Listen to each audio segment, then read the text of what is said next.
సినిమాయ నమః. నేను mister B. నా మాట సూటిగా ఉంటది, మ్యాటర్ క్లియర్ గా ఉంటుంది. మీరు చూస్తున్నారు mister B channel. Welcome to the cinema info show. అందరికీ నూతన సంవత్సర శుభాకాంక్షలు. Happy new year. ఎలా వెల్కమ్ చేశారు 2024 ని? ఎలా వెల్కమ్ చెప్తారు? సెలబ్రేట్ చేసుకుంటూ వెల్కమ్ చెప్తాం అనే కదా అంటారు, అంతేగా? ఓకే, నేను మాత్రం ఈ సంవత్సరం కొంచెం వెరైటీగా 2024 ఇయర్ ని వెల్కమ్ చేశాను. నాకు బాగుంది అనిపించింది, కిక్ ఇచ్చింది, జబర్దస్త్గా అనిపించింది అలా వెల్కమ్ చేయటం. మార్కెట్ లో చాలా రకాలైన ఉత్ప్రేరకాలు ఉన్నాయి. మత్తు ఇవ్వటానికి, మజా ఇవ్వటానికి, కిక్ ఇవ్వటానికి, ఉత్సాహాన్ని ఇవ్వడానికి. కానీ వాటన్నిటికంటే దిమ్మ తిరిగిపోయే కిక్ ఇచ్చే స్టఫ్ వేరే ఉన్నాయి. అవేంటి అంటే ఇన్స్పిరేషన్, మోటివేషన్, పాజిటివ్ థింకింగ్. వాటిలో ఏముంటది అని అనిపించచ్చు, కానీ అవి ఒక్కసారి అలవాటు అయ్యాయంటే అవి ఇచ్చే ఎనర్జీతో అప్పడాన్ని పొడిని చేసి పారేయచ్చు. కష్టం, అబ్స్ట్రక్షన్స్, బాధలు అనే అప్పడాలని పిండి చేసి పారేయచ్చు. అలాంటి కిక్ ని ఎంజాయ్ చేస్తూ 2024 కి వెల్కమ్ చెప్పాను నేను. మామూలుగా లేదు మజా. ఏం కొట్టావు భయ్యా అని అడుగుతారా? సినిమా కొట్టాను బాస్. సినిమా మనుషులం మనం. నిద్ర లేకపోవటమే సినిమా. పొద్దున్న సినిమా, మధ్యాహ్నం సినిమా, సాయంత్రం సినిమా, రాత్రికి కూడా సినిమానే. ఒక బ్యూటిఫుల్, ఫ్యాంటాస్టిక్, మోటివేషనల్ సినిమాని చూస్తూ 2024 సంవత్సరానికి స్వాగతం చెప్పాను నేను. దాని ఇంకమ్మ సినిమా ఏమిచ్చింది బాస్ కిక్. ఆ కిక్ తో ఈ సంవత్సరం మొత్తం నేను అనుకున్న గోల్స్ అన్నిటిని గుమ్మ అవతల పడేయాలనిపించింది. మీకు కూడా ఏదైనా సాధించాలని ఉంటే, ఏవైనా లక్ష్యాలుంటే వదిలిపెట్టకుండా ఆ సినిమాని చూడండి. సూపర్ మోటివేషనల్ కిక్ వస్తుంది. కసితో ఉన్న వాళ్ళు ఆ సినిమాని చూడండి.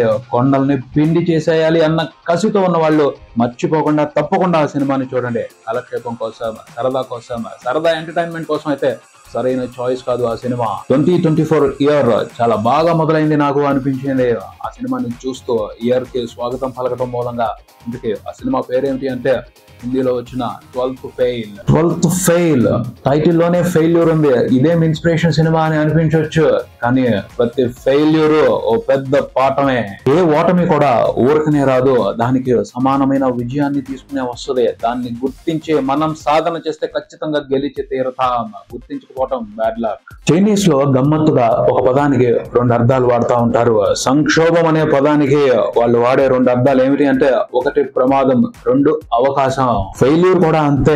గెలవటానికి, పెద్దగా గెలవటానికి మరో అవకాశం. ఈ 12th ఫెయిల్ మూవీలో ప్రధానంగా చెప్పే మోటివేషనల్ మ్యాటర్ ఇదే. ఈ సినిమాలో హీరో పేరు మనోజ్ కుమార్ శర్మ. చంబల్ లోయలో మారుమూల గ్రామంలో ఉన్నాడు. అక్కడ ఆ ఊర్లో సరైన ఫెసిలిటీసే లేవు. అలాంటి ఊర్లో అతను 12th చదువుతూ ఫెయిల్ అయ్యాడు. ఫెయిల్ అయిన మనిషి తర్వాత IPS ఆఫీసర్ అయ్యాడు. 12th ఫెయిల్ అయ్యాడు. తర్వాత కట్టి 3rd క్లాస్ లో పాస్ అయ్యాడు. అలాంటి పర్సన్ IPS అవుతాడు అని ఎవ్వరు ఊహించరు. తర్వాత BA చేశాడు. 2nd క్లాస్ లో పాస్ అయ్యాడు. అలాంటి స్టాండర్డ్స్ తో ఉన్న వ్యక్తి IPS అవుతాడు అన్న ఆలోచన ఎవరికి రాదు. చాలా మంది తెలియక సాధించడాన్ని వదిలిపెట్టేస్తారు. సాధించడం గురించి ఆలోచించరు. ఈ సినిమా హీరోకి తన తండ్రి నుంచి నిజాయితీ వారసత్వంగా వచ్చింది. ఆ తర్వాత ఒక పెద్ద పోలీస్ ఆఫీసర్ అవ్వాలి అన్న ఆలోచన ఒక మంచి పోలీస్ ఆఫీసర్ మూలంగా అతని మనసులో బీజంలా పడింది. అంతే, ఫిక్స్ అయ్యాడు. ఫిక్స్ అవడం అంటే అలా ఇలా ఫిక్స్ అవడం కాదు. స్ట్రాంగ్ డిజైర్, బలమైన కోరిక మనసులో పెట్టేసుకున్నాడు. ఎలా అయినా సరే IPS అవ్వాలి అని. ఇంట్లో పరిస్థితులు అనుకూలంగా లేవు. చదువుకో బాబు అని డబ్బులు పంపించే పరిస్థితి లేదు. ఎందుకంటే అక్కడ ఆ కుటుంబం జీవనం గడవటమే చాలా కష్టం. ఆ పైన విధి అతనితో చాలా హార్డ్ గా ఆడుకుందే ప్రతి అడుగులోనూ. కానీ అతను మాత్రం వెనక్కి తగ్గలేదు. మనసులో ఒకటే కోరిక పెట్టుకున్నాడు, IPS ఆఫీసర్ అవ్వాలి అని. IPS ఆఫీసర్ అయ్యేంత వరకు అతనిది వండర్ఫుల్ జర్నీ. ఎన్నో కష్టాలు చూశాడు, ఎన్నో అవమానాలు పడ్డాడు. అయినప్పటికీ చెక్కు చెదరలేదు మనసులో ఉన్న కోరిక మాత్రం.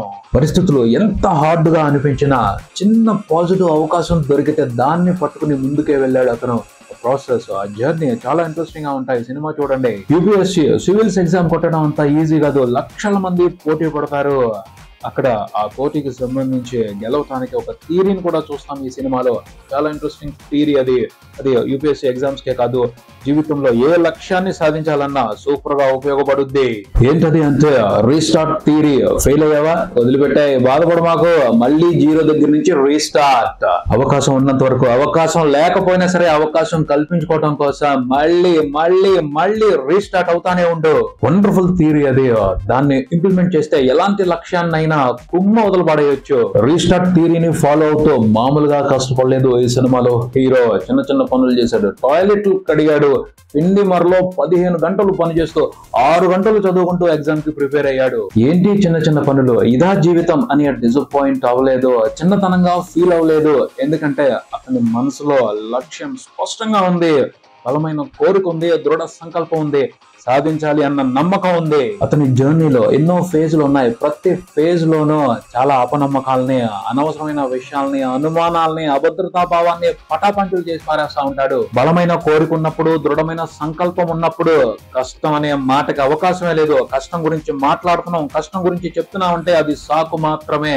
లక్ష్యానికి సంబంధించి స్పష్టత ఉన్నవాడు ఎటువంటి కష్టాన్ని పట్టించుకోడు, అనుకున్న దాన్ని సాధించి తీరుతాడు. ఆ విషయాన్ని ఈ సినిమాలో చాలా బాగా చూస్తాం. సూపర్ మోటివేషన్ తీసుకుంటాం. స్టోరీ డ్రైవ్ లో, ఆ జర్నీలో హీరో క్యారెక్టర్ లో ఒక వండర్ఫుల్ మార్పు కనిపిస్తుంది. సినిమా స్టార్టింగ్ లో అమాయకుల్లా ఉంటాడు, అదే క్యారెక్టర్ సినిమా చివరికి వచ్చేప్పటికే టెర్రిఫిక్ కాన్ఫిడెన్స్ తో కనపడుద్ది. ఆ మ్యాటర్ ని సినిమాలో సూపర్ గా రిప్రజెంట్ చేశారు. సినిమా స్టార్టింగ్ లో ఒక పోలీస్ స్టేషన్ సీన్ ఉంటది. అప్పుడు అతను చాలా భయంగా మాట్లాడతాడు. ప్రీ క్లైమాక్స్ లో కూడా ఒక పోలీస్ స్టేషన్ సీన్ ఉంటది. ఆ సీన్ లో అతను కాన్ఫిడెన్స్ చూస్తే అదిరిపోద్ది. అలాంటి మంచి డీటెయిల్స్ తో సినిమా అంతా కూడాను వండర్ఫుల్ ఇన్స్పిరేషనల్ స్టఫ్ ఉంది. సినిమాలో హీరోకి లవ్ స్టోరీ కూడా ఉంది. నా జీవితంలో ఇంత బెస్ట్ లవ్ యాక్సెప్టింగ్ మూమెంట్ చూడలేదు. ఎందుకంటే హీరో ప్రేమని యాక్సెప్ట్ చేయడంలో కూడా ఒక ఇన్స్పిరేషన్ ఉంది, ఒక మోటివేషన్ ఉంది. మైండ్ బ్లోయింగ్ టెర్రిఫిక్ వ్యవహారం అది. అతని జీవితంలో ఏం వచ్చినా, హ్యాపీనెస్ వచ్చినా, కష్టం వచ్చినా, ప్రేమ వచ్చినా, ఫ్రెండ్షిప్ వచ్చినా ప్రతిదీ అతనికి ఇన్స్పిరేషనే.